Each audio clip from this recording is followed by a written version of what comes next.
Фильмдерден сотталғандарды қадағалау үшін аяғына электрон білезік тағатын көрген шығарсыз. Міне, Қазақстанда да бұл практика бар. Биыл Ішкі істер министрлігі 2,5 электрон білезікті жалға алуға ақша бөлген. Алайда журналистер мен адвокаттар білезіктерден еш пайда жоқ екенін, қолданылмайтынын айтады. Бүгінгі видеода осы тақырыпты тарқатып айтамыз. Ақшаң болса қалтаңда, қалтаңда. Биыл қылмыстық атқару жүйесі 2562 электрон білезікті жалға алуға 49 миллион теңге бөлген. Бірақ тендер әлі ойнатылып жатыр. Яғни олар бір білезікті 19142 теңгеге жалға алмақ. Қызығы, былтыр дәл осы білезікке 294 миллион теңге бөлініп, әр қайсына 114 мың теңге жұмсаған.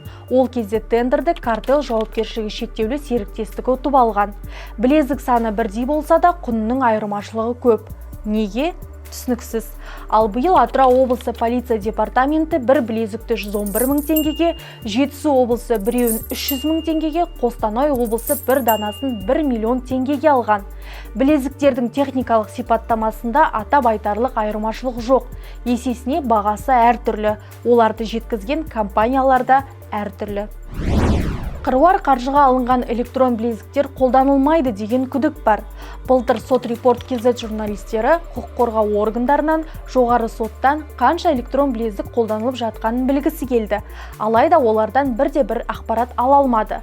Бірақ биыл Ішкі істер министрлігі 2,5 білезіктің барлығы қолданылып жатқанын айтты. Енді сұрақ туындайды. Неге былтыр осындай ақпаратты ашық бермеді? Білезіктің бағалары не себепті әртүрлі? Неге бірі небәрі 19 мың теңге тұрса, бірінің құны миллионға жетіп тұр? Бүгінге бізде осы, келесі кездескенше. Ақшаң болса қалтаңда,